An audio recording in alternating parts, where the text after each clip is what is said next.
What's going on? Happy Motivational Monday, everybody. Dr. Delatorro in the building. Y'all, listen, I'm pumped. I'm stoked. I'm excited.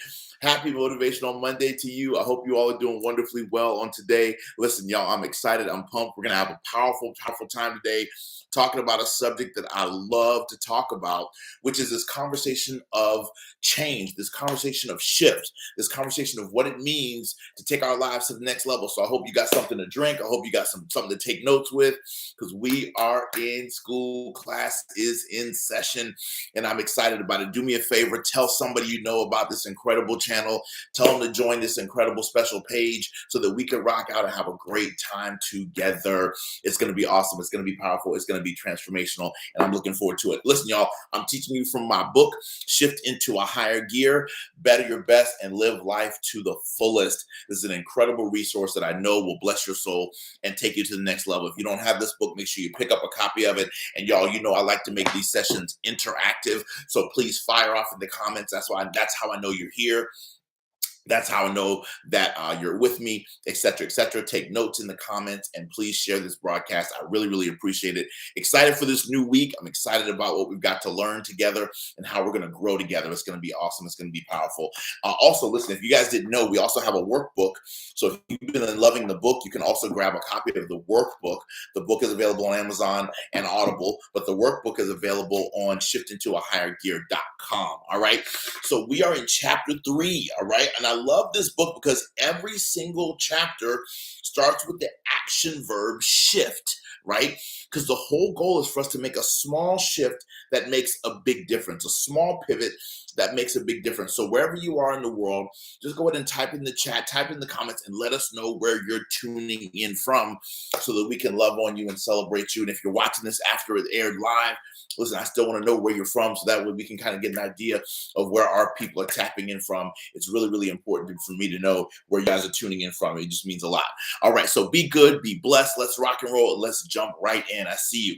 All right, cool. So let's jump in, y'all. Here's what I firmly believe, and I love this. I love this. One of the first lessons that we teach in chapter 3 of the book, which is so, so powerful, is that automobiles and motorcycles are very different. And one of the first things that we have to learn is when you're riding on a motorcycle, it's really, really important, y'all, that you understand that if you're going to be on a motorcycle, you have to accept the environment the way that it is. Write that down for me. You have to learn how to accept the environment the way that it is. So if it's raining outside and if you're on a motorcycle, you're going to get rained on. If it's cold outside, you're on a motorcycle, you're going to be chilly. So if we're going to succeed in life and business, we have to learn to accept the environment as it is. And that's the first key. If we're going to shift, we got to do, see, I believe great leaders do 3 things. And I want y'all to write these down. Great leaders do 3 things. Number 1, great leaders see things as they are. Write that down for me. Great leaders see things as they are. And I want you to write these 3 things down, and I want you to write the order down because the order matters. Watch this. One of the biggest reasons why we struggle, right, in life and business is because we're not willing to see things as they are off rip. Because we are trained to be positive, because we're trained to be inspirational, because we're trained to see things through rose-colored glasses, sometimes we try to put step 2 in front of step 1. And you can't skip steps, all right? Do me a favor, put that in the comments. You can't skip steps, all right? So great leaders do 3 things. The first thing a great leader does is a great leader sees things as they are. In other words, let's go back to the motorcycle metaphor. You got to accept the environment for the way that it is. See, if I'm as long as I'm in a car or an automobile, I don't have to accept the environment for the way that it is, right? Because if I'm in a car or automobile, if it's raining outside, I'm dry inside. My environment is not what I'm experiencing outside. If it's hot outside, my air conditioning keeps me cool inside. I don't have to accept the environment the way that it is. If it's raining outside, I can be dry inside. In a car or automobile, I don't have to accept the environment for the way that it is. However, if you're going to live life and business the bike way, woo, come on, somebody up in here, you've got to accept the environment for what it is. Right? So I'm in Florida. It's a pretty hot day, right? In July, it's pretty hot outside. So I'm going to dress different, right? Because I know that it's hot out there. I don't have the benefit of air conditioning on my motorcycle. Does that make sense, y'all? So I have to dress for the environment as it is. So that's the first thing every great leader has to do. If you're going to be a great entrepreneur, you're going to be a great leader in life and business, you have to accept things as they are. You got to see things as they are. Step one, you've got to become a realist. Write that down for me, family. Put it in the comments. You've got to, I see you, Keisha. I see you, Laura. I see you, Christina. Come on, somebody. I see you, Andrea. You've got to be, I see you, Yolanda. You've got to be a realist. Okay, so huge. If you want to take it to the next level, you've got to be a realist. That's step number one. A realist sees things as they are. So let me give you a couple of examples of what that means.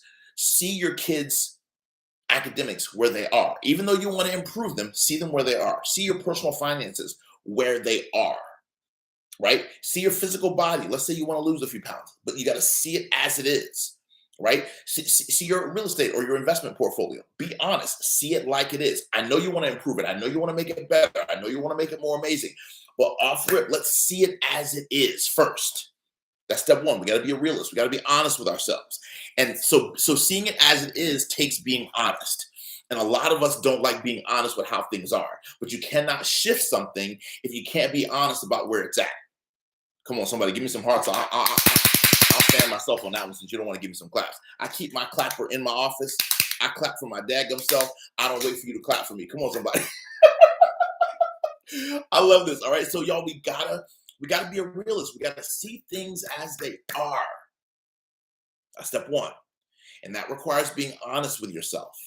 And sometimes, y'all, we don't want to be honest with ourselves. We want to kind of shake and bake and kind of maneuver things around. No. We got to be a realist. We got to see things as they are. How many of you all, just be honest with me in the comments, could probably do a better job of seeing things off rip as they really are? Even though I know you want to improve them, but if we're going to be great leaders in life and business, we got to see it as it is, right? So interact with me. Let me know this is making sense. Come on, somebody, right? So we got to see things as they are. That's step number one. Step number two, this is where you like to have fun, right? So we got to see things better than the way they are. If we're going to be a great leader, we got to see it better. So step one is see it as it is. Step two is see it better. You got to see it better than the way that it is, which means you've got to be an optimist. Okay. Step one is to be a realist. Step two is we now have to shift from being a realist to being an optimist. Okay. In other words, you can't. So if you see it like it is and you see it worse than it is, then that means you're being a pessimist. That doesn't work. If we're going to grow, if we're going to elevate, if we're going to shift, if we're going to take things to that next level, we got to see it as it is, see it better than the way that it is. That's step two. You got to see it better than the way it is. Are you with me? Right? So we got to be an optimist. In other words, see that investment property like it is, even though it needs $50,000 worth of work. See that investment property better than the way that it is. What's the value of it after you make the improvements? See your physical body where it is. See your physical body better than the way it is. Come on, somebody. See your kids' grades where they are now. See your kids' grades better. See your marriage, relationship, significant other, boo, or it's complicated. See it as it is. See it better than the way that it is. Does that make sense? See your revenue coming into your business. See it as it is, and then see it better than the way that it is. So we've got to be willing to make those shifts and those pivots. Okay, that's really, really, really important, y'all. We got to be able to see it like it is. We got to be able to see it better than the way that it is. That's step number two. We got to become an optimist. And then step number three is then we have to go out there every day and make it like we see it, which means we must become activists. See, and people struggle in all three places. So let me ask you a question. Where do you feel like you struggle the most in those three continuums? Do you struggle most with seeing things as they are and being a realist? Do you struggle most with seeing things better? Dr. Delatorro, I just struggle with seeing it better. I can't seem to see my situation better. My finances better. My kids better. My relationship better. My emotional well-being better. I can't seem to find a way to make it better. I see it as it is, but I struggle with seeing it better. Or can you see it better, but you struggle with step number three, which is I can see it better, but I struggle with how to make it like I see it. I can see it improved, but I struggle with the motivation, the discipline, the drive, the fortitude, the grit, the fight, the hustle to make it like I see it. Is it step three? And the truth is, we all can be in different phases and different continuums as we go along this journey. Y'all see what I'm saying? Right? I can say the same thing with my YouTube channel. I got to see my YouTube channel like it is. I'm a virgin. I'm new to YouTube, right? YouTube has not been a platform that I needed to make the incredible amount of money I've made in the speaking industry. I just didn't need YouTube. I didn't need social media. My corporate clients didn't rely on that. So I'm new to this Instagram and TikTok and YouTube. This is all brand spanking new stuff to me. So I have to see my channel like it is, see my channel better than the way it is, and then every week and every day get up and show up and make it like I see it. When I feel like it, when I don't feel like it, when I feel like making videos, when I don't feel like making videos, when I feel like making edits, when I don't feel like making edits. Come on, somebody. When I feel like going live, when I don't feel like going live, I have to see it as it is. It's an infant. I'm not an infant. I'm not an infant brand. I'm not an. I'm a beginner at scaling YouTube. Does that make sense? So you're watching me go through these same 3 steps. See it like it is. See your channel better than the way it is. Get up every day and make it like you see it. Does that make sense? See your Instagram where it's at. See your Instagram better than the way it is. Go up there and make it like you see it. Every one of us are on a journey. Every one of us are on a path.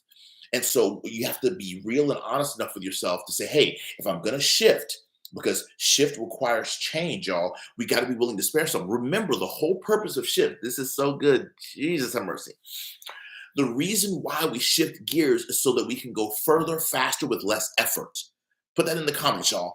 The goal is to go further, faster, with less effort, okay? When you shift gears, there's no way you're going to go. Think about it. Even in your automobile, you can't go from 0 to 80 miles per hour without your automobile shifting gears. Every time it shifts, it's shifting the rotations per minute necessary to achieve optimum speed, optimum performance, with less effort, less wear and tear on the transmission and the engine. In order to do that, it has to shift so it can go further, faster with less effort. And I think that's what we want in our lives and businesses, right? Don't we want to make more money faster, and as entrepreneurs, with less hustle, with less fight, with less grind, right?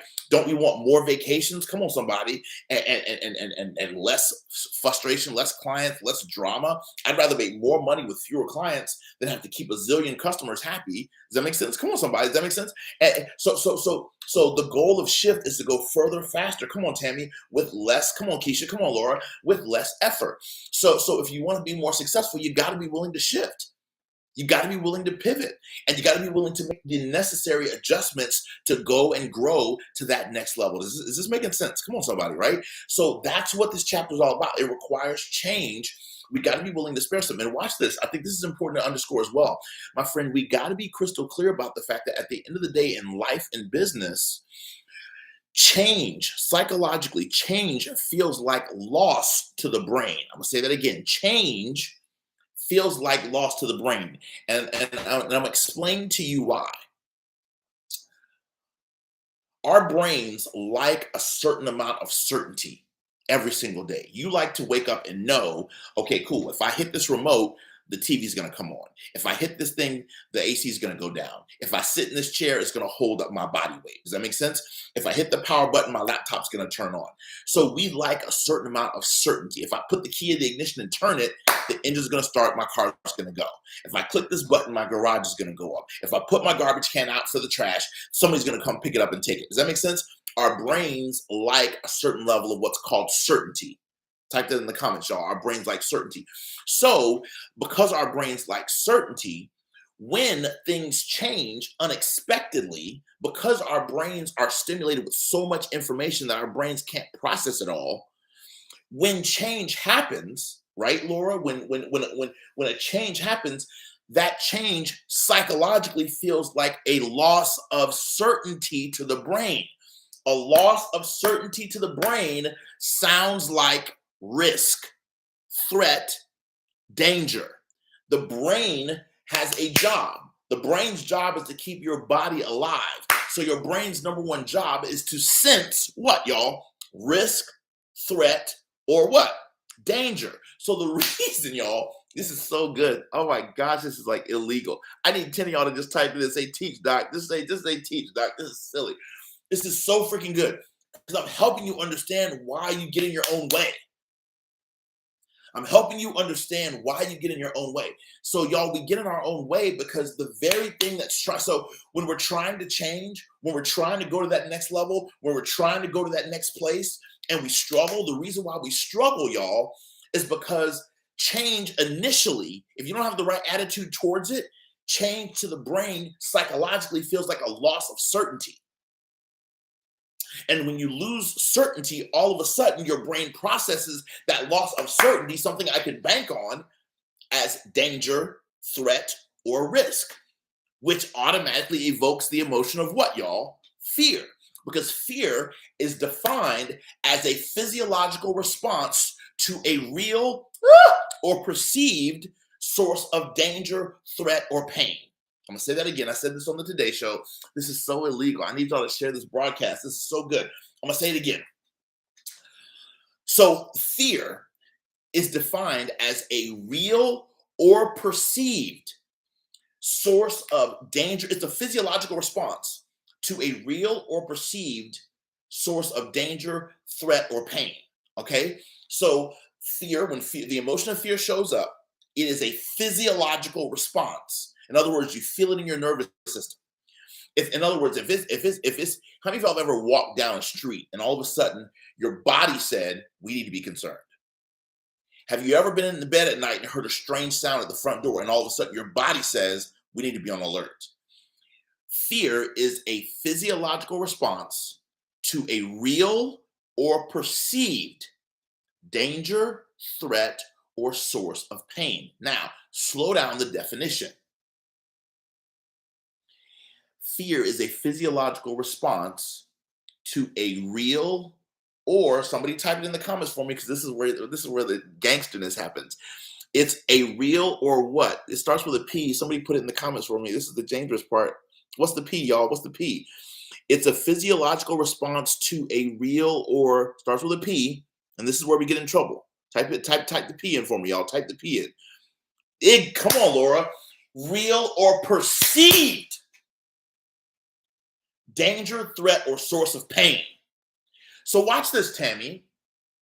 If it's perceived, that means that I made it up. And so is it possible, I can't even breathe right now, that we make up some of the very things that are, hence the reason why we call fear false evidence appearing real? Come on, somebody.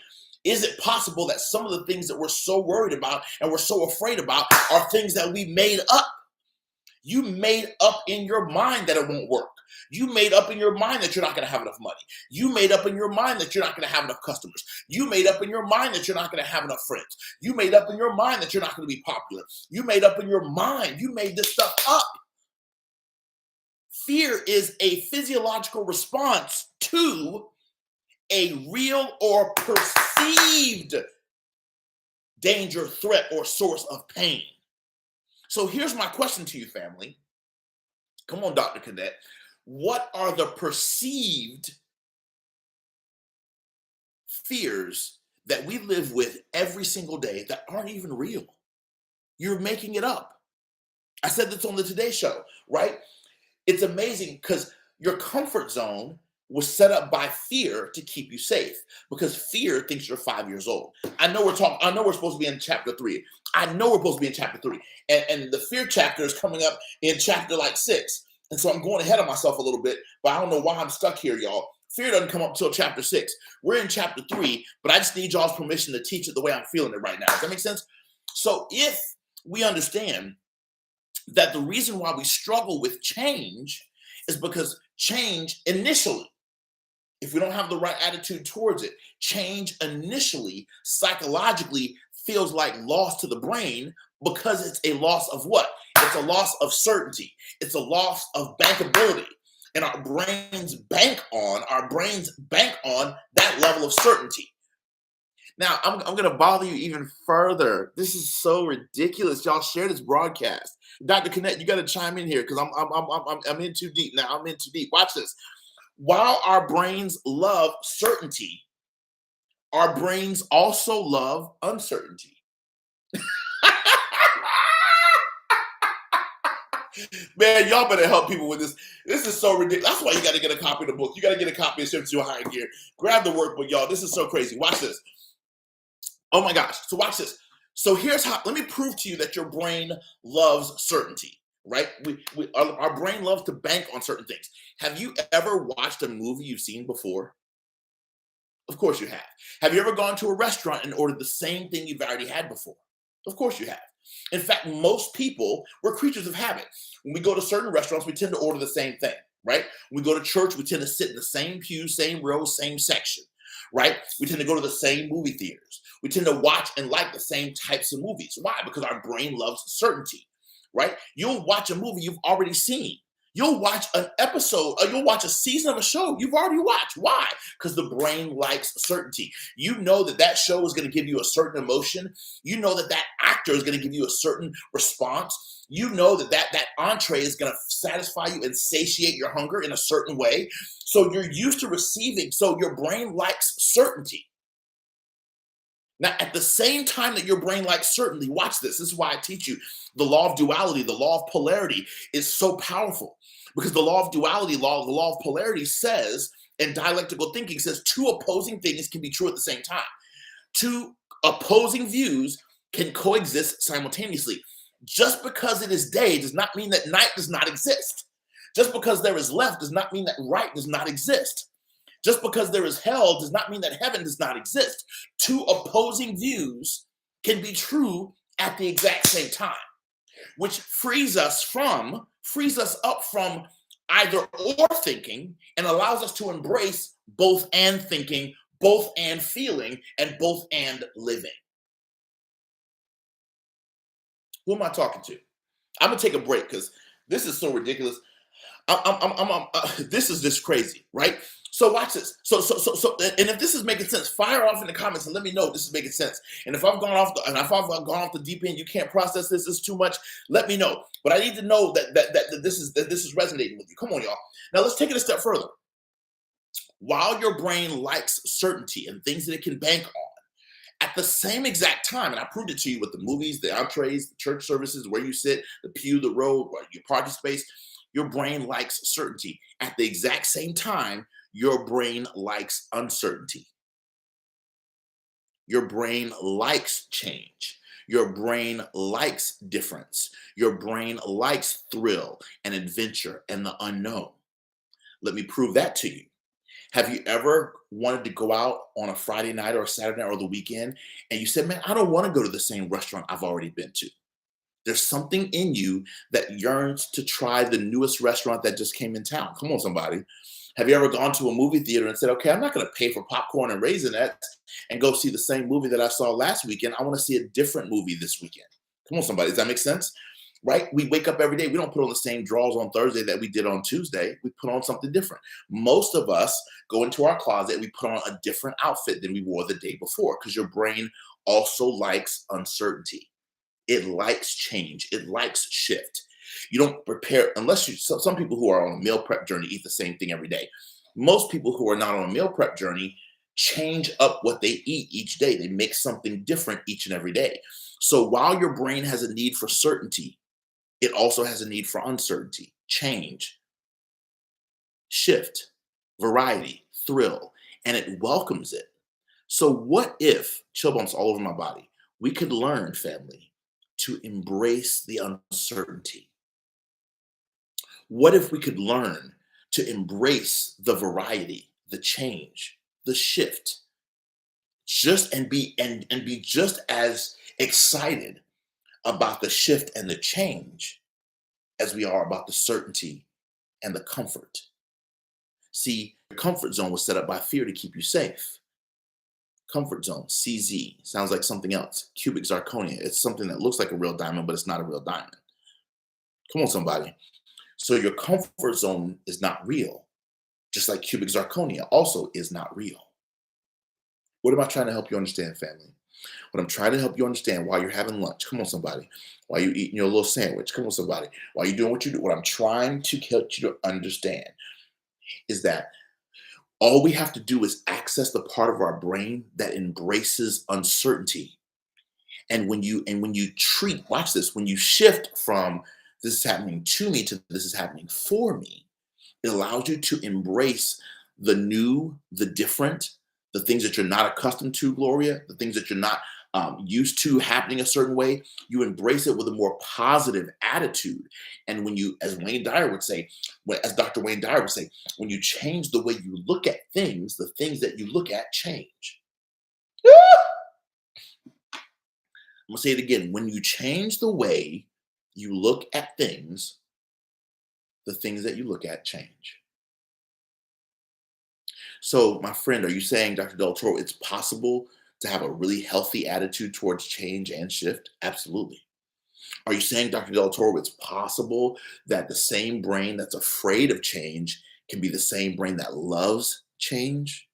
Absolutely. It's just the other side of the same coin. Just because one is present does not mean the other does not exist. There are two sides to every story. And no matter how thin you slice a sheet of paper, there's two sides to it. Are you with me?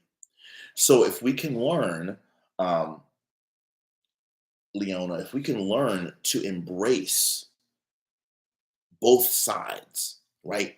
It's amazing how powerful we can embrace change and we can embrace shift and we can take our lives and our businesses and our careers to that next level. Because your brain enjoys both. Your brain loves certainty, what it can bank on, and it also loves uncertainty, what it can't bank on, what's different, what's thrilling, what's an adventure, right? How many of y'all have ever how many of y'all have ever booked an excursion for something, right? And you didn't want to know all the details. You're like, I kind of want to be surprised, right?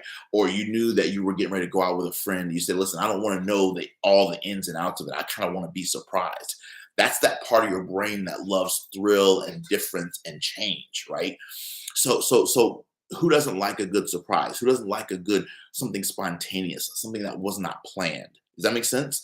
That's part of what I love about riding a motorcycle is that motorcycles can go places cars and automobiles and big trucks can't go. So sometimes when I'm on a motorcycle ride, I just like to kind of take a different turn that I wouldn't normally take or take a different path that I wouldn't normally take. Right. That's what I love about being on a bicycle sometimes too, right? When you're on a bicycle and you're pedaling through, you can take different little turns and twists and nuances that you couldn't normally get to in a different space, in a different vehicle, in a different mode of transportation. So if we can learn to embrace both sides of the duality, right? The polarity, I really believe, y'all, we can shift our lives and our businesses and our careers into a higher gear. Anything that we want to accomplish and achieve, we can do it if we have the right mindset towards it. Write this down and remember this for the rest of your life. Tony Robbins taught me this. Success in anything is 80% mindset and 20% mechanics. Success in anything is 80% mindset. I'm gonna type it in. Success in anything. Somebody type it in for me because if I type, it's gonna vibrate my laptop. Success in anything is 80% mindset, 20% mechanics, right? It's 80% your attitude towards it and 20% the actual tactical of what you're doing. And the more we can embrace shifting the mindset, that's what this whole book is about. Shifting to a higher gear. That's what this whole workbook is about, right? You can get it on Audible as well, right? Once we can shift our mind, once we can wrap our mind around it, my friend, everything else is absolutely incredibly amazing.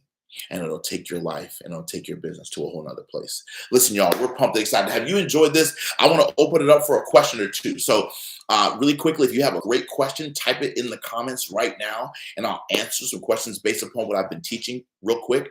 And while I'm waiting for those questions to pop in, do me a favor, y'all. Share this broadcast with somebody that you know, love, and care about. And also, y'all, we've got our 20-year anniversary coming up. It's coming up July the 18th in Orlando. Grab your tickets. Check the link in our bio on Instagram, or you can go on Eventbrite and type in my name, Dr. Delatorro. It'll pull it up. Our 20-year anniversary, 20 years in business. We're celebrating that. It's a live in-person gala that's open to the general public.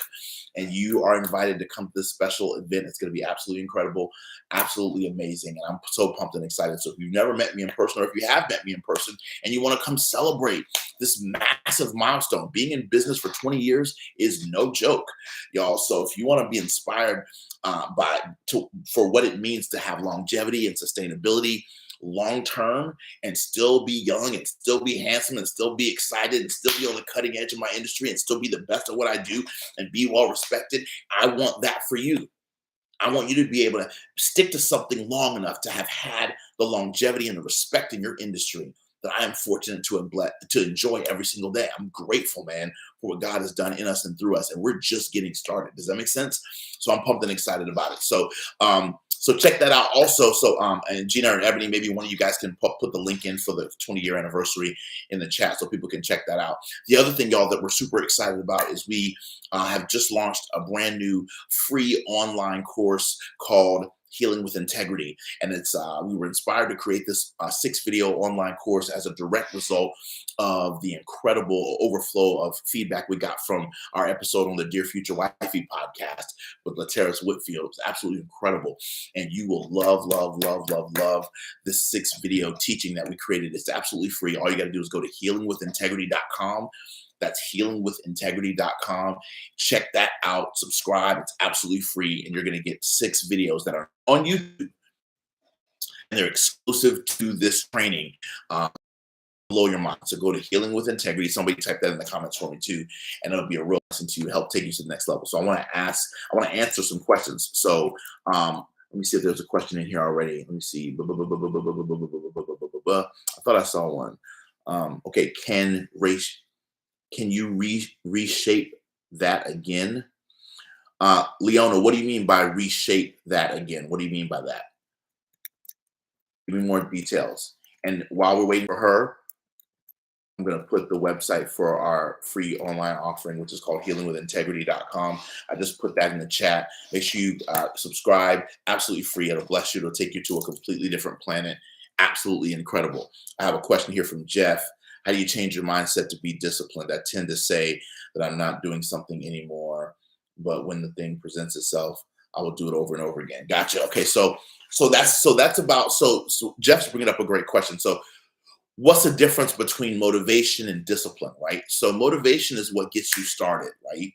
But discipline is what keeps you going when you no longer have the motivation to do something. So that's where we have to really create habits. See, I believe that real shift happens at the habit level. It's getting into what's called muscle memory to do something over and over and over and over and over again. And in order to get your brain to want to do that, Jeff, we have to commit to finding something fun about it, because our brain loves to have a good time. Our brain loves pleasure. And every time you do something that's pleasurable to the brain, it releases dopamine, it releases endorphins, it releases oxytocin, it releases positive chemicals, adrenaline into the bloodstream that says, yes, let's do more of that. So if I teach corporations this all the time, if you want to get more done, you got to learn how to have more fun. What I mean by that is you have to attach something fun to the thing you're doing, or you won't want to do it. So for example, I love being by the water. So when I have to make sales calls that I don't like to make, you know what I do? I'll get next to my jacuzzi, or I'll put my feet in the shallow end of a swimming pool, and I'll just get on my cell phone with my earbuds, and I'll make calls with my feet sitting in the water. Why? Because now all of a sudden, and I say, okay, cool, this is my place to make sales calls. So what I do is I put something pleasurable in the same environment as something that I don't want to do. And by doing that, it makes me do the thing that I don't want to do. And so then all of a sudden, once I do that enough days, my brain says, man, so now even if I'm out of town and I got to make some sales calls that I don't really get excited about making, I find a way to put my feet in some water, and all of a sudden, boom, I'm now driven to do the very thing that I said I don't want to do. Does that make sense? So we can train our brains to do things that we don't necessarily. So for example, let's say there's a podcast you love, and you love listening to this podcast. What I started doing, even during the pandemic, was I said, okay, there's a certain podcast that I love to listen to. So what I would do is I would make sure that I could only listen to that podcast if I went to the gym. So what it made me do was it made me long to go to the gym, not necessarily to go to the gym. It made me long to go to the gym so I could listen to the podcast episode. So I put something pleasurable to do on top of something that I sometimes struggled with doing, which was being consistent with going to the gym back then. Does that make sense? So I found a way to connect something that I love to something that I didn't enjoy as much, and boom, it created massive amounts of pleasure and joy. So for example, what if you live by the beach? You can say, man, I don't necessarily like cardio, but I love walking the beach. I know people who don't like biking, they don't like Peloton, but they can walk 7 miles as long as they're walking on the ocean. Okay, cool, go to the ocean and walk. Why? Because you get a chance to listen to the birds and hear the ocean, the waves crashing. Find a way to do what you enjoy. Find a way to do what you love, and you'll do it 10 times better, and you'll do it 10 times longer. Does this make sense, everybody? Come on, somebody. I think it's so important. So we got to find a way to have more fun with the things that we do. And when we find a way to have more fun, we will get more done. And you're right, Keisha. It is very, very peaceful, y'all. Listen, I hope y'all have enjoyed this episode. I hope you've enjoyed this particular video. Please share it with as many people as possible. And please tell everybody that you know to subscribe to our channel, so we can grow this thing out, kick button, take names, and share this content with as many people as possible. Thanks so much, more. I appreciate you guys. Fire off, y'all, if this was a real blessing to you and you got some motivation, inspiration, some concepts, some content, some ideas that's going to allow you to go to the next level as well. Thank you for those of y'all who saw us in different platforms and different environments. That means the world to us. Thank you so much. I appreciate it. Yeah, we had an incredible time at Myron's event last week. So very, very grateful to him. It was like I had such a great time. I didn't get a chance to eat lunch. That's what I'm talking about. Come on, that's what I'm talking about. I appreciate that. Thanks so much, Jeff. Appreciate everybody's questions. Y'all go subscribe real quick to the Healing with Integrity. It's going to bless your life. And listen, y'all, there's still time for you to get tickets to come to our gala that we have coming up. So make sure you come check that out as well. We'd love to see your face in the place as we celebrate 20 years in business. It's going to be absolutely incredible. It's going to be absolutely awesome. And we'd love to have you there. So thank you guys so much. And we cannot wait to serve you in the very, very near future. Join us next Monday, 12 noon, right back here, and tell 10 people to join us as well for this incredible, incredible Motivational Monday concept. Every Monday at 12 noon, put it on your calendar, make yourself some lunch, a journal, and come and be ready to learn from Dr. Delatorro on Motivational Mondays, noon Eastern, every single Monday. Let's grow this. Let's take it to the next level. Let's build together. God bless you guys. We'll talk to you soon.